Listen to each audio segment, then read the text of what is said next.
ឯកឧត្តមទឹកសុធាណែនាំឲ្យមន្ត្រីចុងមូលដ្ឋានក្នុងឃុំកំពង់ស្វាយបន្តធ្វើអំពើល្អដើម្បីបម្រើផលប្រយោជន៍គណៈបកកាលពីរសៀលថ្ងៃទី22ខែសីហាឆ្នាំ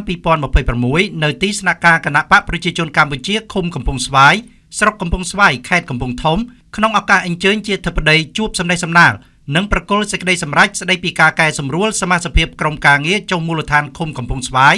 ឯកឧត្តមទឹកសុធាសមាជិកគណៈកម្មាធិការកណ្ដាលនិងជាប្រធានក្រុមការងារគណៈពង្រឹងឃុំកំពង់ស្វាយបានបញ្ជាក់ប្រាប់ទៅក្រុមការងារចុងមូលដ្ឋានក្នុងឃុំ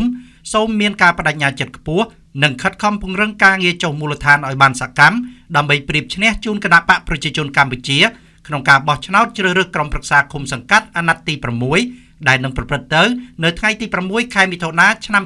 2027ខាងមុខឯកឧត្តមទឹកសុធាបានបន្ថែមថាដើម្បីដណ្ដើមជ័យជំនះសម្រាប់ការបោះឆ្នោតខាងមុខ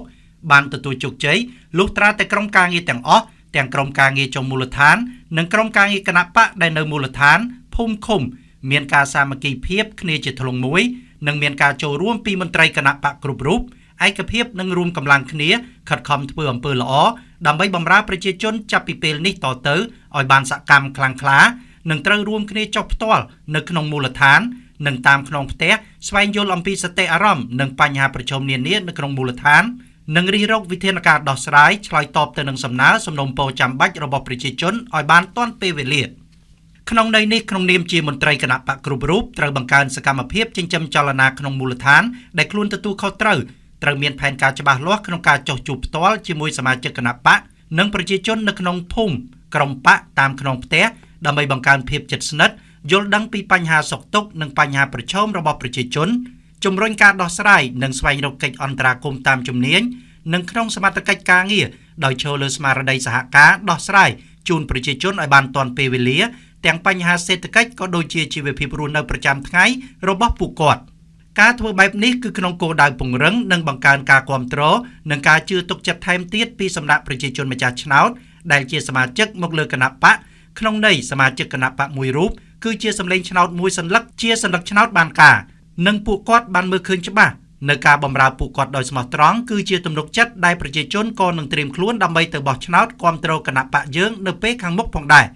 ការបន្តធ្វើអំពើល្អឥតឈប់ឈរដើម្បីបម្រើផលប្រយោជន៍គណៈបកនិងបន្តកសាងកម្លាំងគាំទ្របកបន្ថែមទៀតជាកាតព្វកិច្ចរបស់មន្ត្រីបកដែលចុះផ្ទាល់នៅក្នុងមូលដ្ឋាន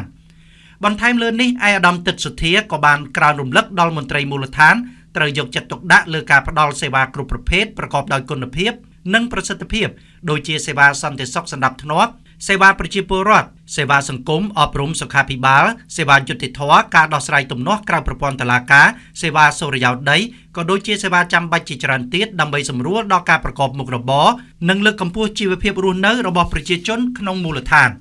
ការពង្រឹងសកម្មភាពចុងមូលដ្ឋានដោយក្តាប់បាននៅបញ្ហាអតិភិបនិងដោះស្រាយបានទាន់ពេលវេលាលុះត្រាតែមន្ត្រីគ្រប់រូបបង្កើនការទទួលខុសត្រូវនិងអនុវត្តនៅតួនាទីភារកិច្ចរបស់ខ្លួនឲ្យបានល្អនិងដើរតួនាទីស្នូលក្នុងការពង្រឹងសាមគ្គីភាពឯកភាពផ្ទៃក្នុងខិតខំបម្រើប្រជាជនដោយស្មោះត្រង់គោរពច្បាប់ធ្វើអំពើល្អគ្រប់កលៈទេសៈមានគុណធម៌និងសិលធម៌ខ្ពស់ព្រមទាំងបន្តកសាងទំនាក់ទំនងល្អជាមួយប្រជាជនទើបបានទទួលនូវការស្រឡាញ់ចេញពីបេះដូងរបស់ប្រជាជនសម្ដៅលើកកម្ពស់ប្រជាប្រិយភាពនិងបង្កើនការជឿជាក់មកលើគណៈបកប្រជាជនកម្ពុជាយើង